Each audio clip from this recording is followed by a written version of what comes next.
Bonjour tout le monde, aujourd'hui on va aborder un sujet qui a un bon goût, la pomme de terre.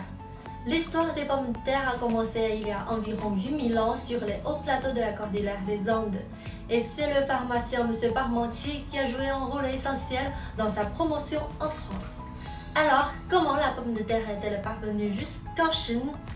À la fin de la dynastie des Ming, des aventuriers occidentaux ont introduit la pomme de terre en Chine.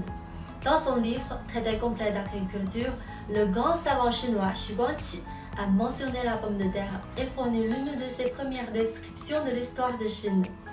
À cette époque, la cour avait commencé à consommer des pommes de terre, mais en raison des catastrophes naturelles et des guerres, les pommes de terre n'ont pas été plantées en masse avant la fin de la dynastie des Ming. Après la stabilisation du régime de la dynastie des Qing, le pays a connu une forte croissance démographique.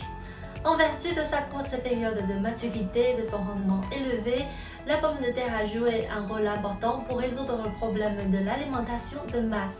Depuis lors, les pommes de terre sont cultivées dans tout le pays.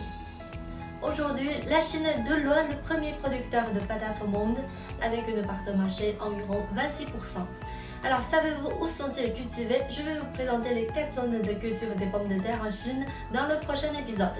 Si vous aimez cette vidéo, n'oubliez pas de vous abonner à ma chaîne. Merci, ciao!